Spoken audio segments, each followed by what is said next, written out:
Everyone, welcome to a new video of Horilla. In today's video, let's see an overview of the pay slips in the payroll module of Horilla. So under the payroll module, we have the pay slips. So in the pay slips, we'll be able to find all the pay slips that has been generated for different employees till date. And we can view the pay slips according by the employee's name for whom we have generated the pay slip for. And then we have the start and end date of the pay slip, the batch, the gross pay, deduction, net pay, and the status of the pay slip. So we have different status for the pay slip like paid, review ongoing, draft, and confirmed. And for each pay slip that has been generated, we can view a color over here. That is, each color indicates different status of the pay slip. So we have a green color for the paid pay slips, then we have blue for confirmed, yellow for review ongoing. Similarly, we have gray for draft and mail sent, mail not sent. So for each stages of the payslip, we have different colors for easy identification. So from here, we'll be able to differentiate the status of the payslip very easily. And next, we have actions for each payslip. That is, we'll be able to download the payslip. We can send the payslip to the employee via mail. And if you want to remove or delete the payslip, we can do that from here. So let's see how we can download the payslip. So for that, simply click on this download. And when we click on the download, the payslip will be downloaded. So this is the payslip that has been downloaded, and the employee will be able to view all the details very easily from this. So let's go back. And next we have the option for send by mail. So when we click on that, the payslip will be sent to the employee via mail. So let's see how that can be performed. So simply click on this and it will be asked whether we want to send the payslip by mail. And when we click on confirm, the mail will be processing and it will be sent to the employee by mail. So let's go to the email and we can see that the mail has been received. So we'll be able to find the payslip as an attachment to this mail. So we can click on that and this is the payslip that will be sent to the employee via mail. So let's go back. And next we have the delete or remove option. So by clicking on that, we'll be able to delete this payslip. And if you want to add or remove the rows from remove the columns from this view, we can simply click on this extra options and we have different rows over here. So each row indicates this columns that we have in this view. So we have the start date, end date, batch. So if you want to unselect all rows, we can unselect all rows and all rows will be removed from this view and we only have the employee and actions over here. And if we want to select any particular rows from here, we can check the box and those rows will be added to this view. So for now, let's select all rows and we'll be able to view all the rows that we have selected in this view over here.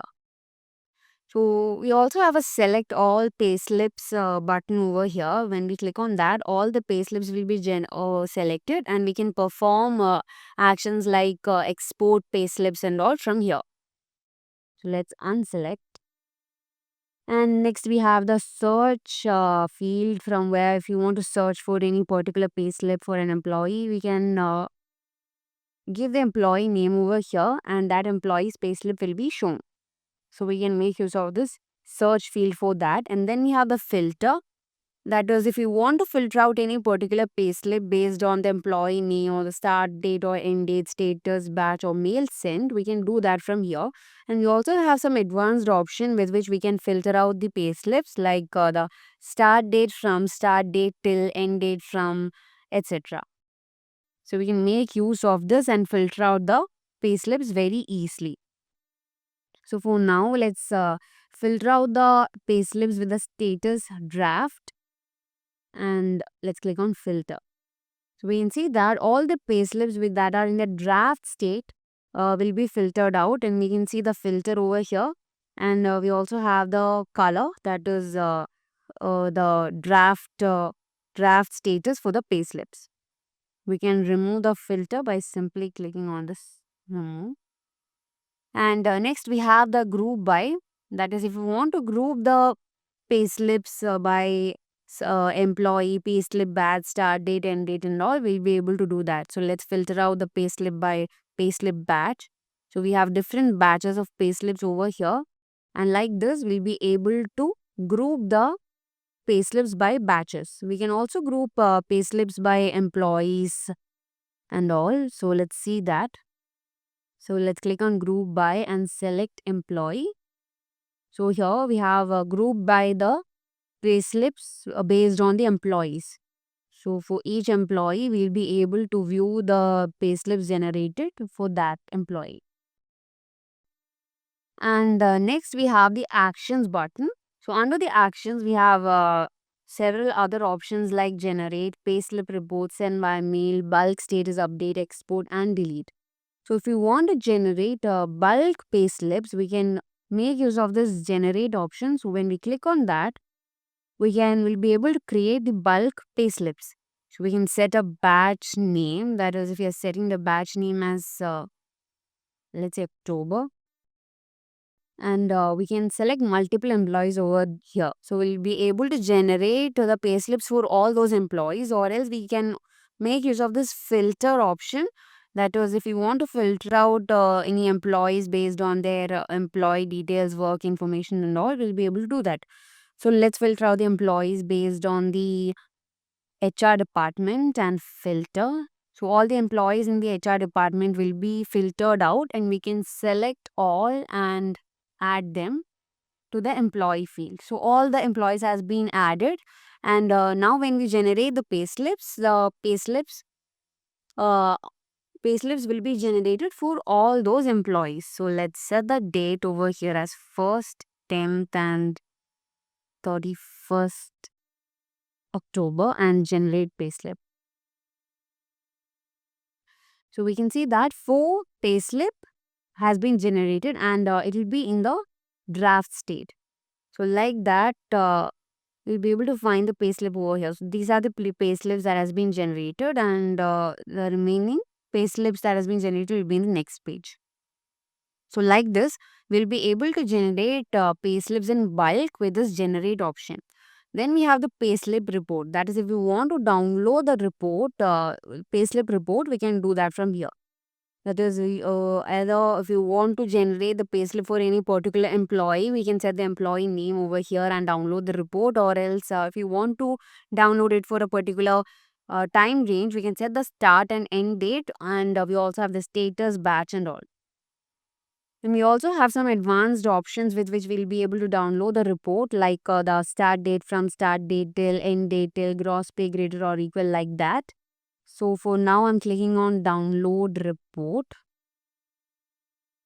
and the payslip will be exported to an Excel file, and we'll be able to view the detailed payslip reports for all the employees. So we have the employee details, the allowances, deductions and all. So these are the detailed report of the payslips of different employees. So let's go back. And next, under the actions, we have the send via mail. So we have just seen that option. That is when we click on send. So before that, we have to select the payslips. So after selecting the payslips, we can go to actions, and we'll be able to send or click on send via mail, and the mail will be processed and it will be sent to the employees via mail. So this action works same as the send by mail button over here that we have seen already. And next we have the bulk status update. So after selecting the payslips from here, we can see the payslips that we have selected is in the state review ongoing. So after selecting the payslips from here, we can click on actions and bulk status update. So we'll be able to update the status of all those payslips together with this bulk status update option. So these are in the review ongoing stage. So let's change its status to confirmed. So we can see that the 3 payslip status has been updated. So now we can see Sarah Anderson, Jessica Evans, and all has a payslip in a confirmed state. And next, in actions, we have the export option. So when we click on export, we'll be able to export the payslips into an Excel file. So we'll be able to select the Excel columns that we want in the Excel file from here, and then we can also filter out some payslips and export only that payslips to the Excel file by using this. That is, if you want to select any, export the payslip of any particular employee, we can name the employee over here. Or else, when we click on export, all the payslips of all the employees will be exported. And we also have the advanced option, that is, we have the start date from start date till similar, which that we have already seen. So I'm clicking on export, and it will be the payslip will be exported to a Excel file. So we have employee name, the batch, the start date, end date, basic pay, gross pay, net pay, and the status of the payslip. Now let's go back. So we have completed the actions, and we have one more option, that is delete. If we want to delete any payslip, we can select the payslip that we want to delete, and we can click on the delete option to delete all those payslips. So we can confirm the deletions from here. And next we have the create button. That is, if we want to create a payslip for an employee, we can click on this create button, and we can provide the employee name over here, and also the start date and the end date can also be given. So we have set the start date and end date as 1st and 30th November, and I've already selected the employee as Hannah Brooks, and I'm saving it. So we can see that the pay slip has been saved for the employee. We have the employee details over here. We can see the start date and end date. Then we have the allowances, amount for each allowances, and the total gross pay. And we have the deductions and total deductions, and the amount for each deductions can also be viewed. And then this is the total net payable amount for the employee. That is the gross earnings minus the total deductions. This is the total net payable. And over here, we can find the total net employee net pay amount and the actual basic pay. These are the paid days for the employee, and if there are any LOP for the employee, that can also be viewed in the pay slip over here. And then we have the updated basic pay. So this is the updated basic pay, and we also have the option to change the status of the payslip that we have generated from here. That is, this is in the draft state, and if you want to change the status to review ongoing, we can simply click on review ongoing, and we can see payslip status has been updated. So like this, we'll be able to change the status of the payslip. Then from here also, we can download the payslip, and also we have the option to send the payslip via mail. So these are different options that can be performed from this detailed view of the payslip. And to go to the detailed view, we can simply click on the payslip, and will be taken to the detailed view of this payslip. So this is all about the overview of the payslips in Horilla. So hope it is clear, and thank you for watching.